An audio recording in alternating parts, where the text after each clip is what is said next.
Bitcoin finance की दुनिया में एक रेवोल्यूशनरी फोर्स बनकर उभरा है।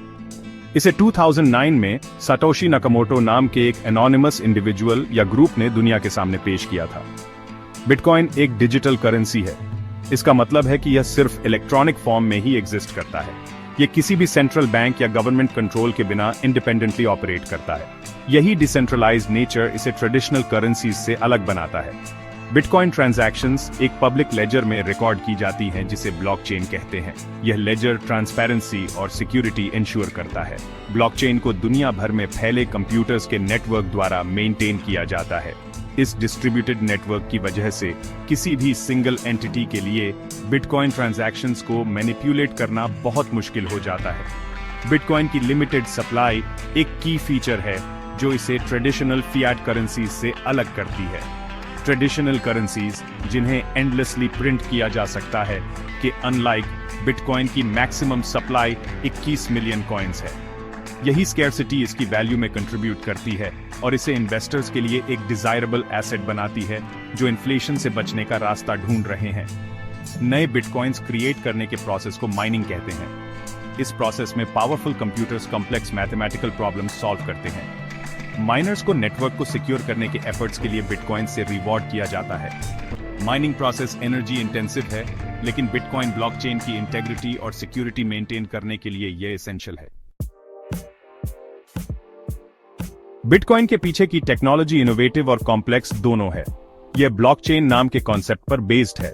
एक ब्लॉकचेन बेसिकली एक डिजिटल लेजर है जो सभी बिटकॉइन ट्रांजैक्शंस रिकॉर्ड करता है।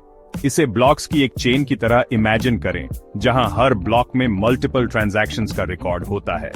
ये ब्लॉक्स क्रोनोलॉजिकली और क्रिप्टोग्राफिकली लिंक होते हैं। इसका मतलब है कि हर ब्लॉक अपने पहले और बाद वाले ब्लॉक से एडवांस्ड मैथमेटिकल फंक्शंस का यूज करके कनेक्टेड है। यह सभी ट्रांजैक्शंस का एक टेम्पर प्रूफ रिकॉर्ड क्रिएट करता है। इससे ब्लॉकचेन पर स्टोर किए गए किसी भी ट्रांजैक्शन डेटा को ऑल्टर या इरेज करना वर्चुअली इम्पॉसिबल हो जाता है। डिसेंट्रलाइजेशन ब्लॉकचेन टेक्नोलॉजी का एक की प्रिंसिपल है। ब्लॉकचेन किसी सिंगल लोकेशन में स्टोर नहीं होता। इसके बजाय यह कंप्यूटर्स के नेटवर्क में डिस्ट्रीब्यूट होता है। कोई भी इस नेटवर्क को ज्वाइन कर सकता है और ट्रांजैक्शंस की वैलिडेशन में कंट्रीब्यूट कर सकता है। इस डिसेंट्रलाइज्ड नेचर की वजह से बिटकॉइन किसी भी सिंगल एंटिटी के सेंसरशिप और कंट्रोल से सेफ रहता है। यह डिस्ट्रीब्यूटेड लेजर सिस्टम यूजर्स के बीच ट्रांसपेरेंसी और ट्रस्ट इंश्योर करता है। बिटकॉइन ट्रेडिशनल फाइनेंशियल सिस्टम्स के मुकाबले कई एडवांटेजेस ऑफर करता है। इसका एक primary benefit lower transaction fees है। ट्रेडिशनल फाइनेंशियल इंस्टीट्यूशंस अक्सर इंटरनेशनल ट्रांसफर्स और करेंसी एक्सचेंजेस के लिए हेफ्टी फीस चार्ज करते हैं। दूसरी तरफ बिटकॉइन ट्रांजैक्शंस काफी चीपर हो सकते हैं। एक और एडवांटेज फास्टर ट्रांजैक्शन स्पीड्स है।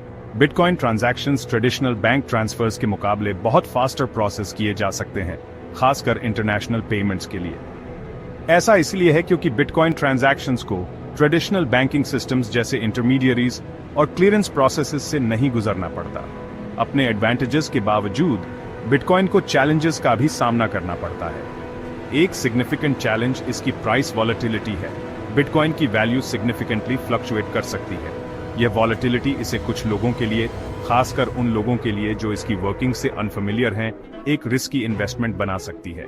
एक और चैलेंज इलीगल एक्टिविटीज की पोटेंशियल है। बिटकॉइन द्वारा ऑफर की जाने वाली एनोनिमिटी ने इसे कुछ इलीगल एक्टिविटीज जैसे मनी लॉन्ड्रिंग और इलीगल गुड्स खरीदने के लिए अट्रैक्टिव बना दिया है। हालांकि यह ध्यान रखना इंपॉर्टेंट है कि बिटकॉइन ट्रांजैक्शंस ट्रूली एनोनिमस नहीं है। वे स्यूडोनिमस हैं, मतलब कि वे एक स्पेसिफिक बिटकॉइन एड्रेस से लिंक्ड हैं, जिसे किसी इंडिविजुअल या एंटिटी तक ट्रेस बैक किया जा सकता है। बिटकॉइन का फ्यूचर अनसर्टेन बना हुआ है।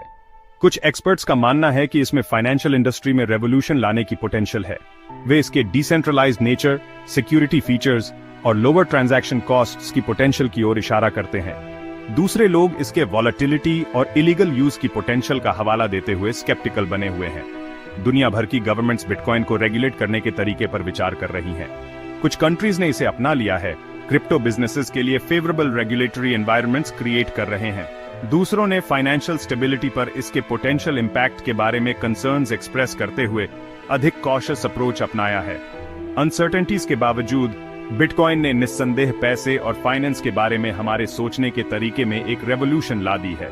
इसकी अंडरलाइंग टेक्नोलॉजी ब्लॉकचेन ने वेरियस इंडस्ट्रीज में एप्लीकेशंस खोज ली है। ग्लोबल फाइनेंशियल सिस्टम पर बिटकॉइन के लॉन्ग टर्म इम्पैक्ट का पता चलना अभी बाकी है। हालांकि इसके इमर्जेंस ने निस्संदेह फाइनेंस की दुनिया में इनोवेशन और डिसरप्शन का एक नया एरा शुरू कर दिया है।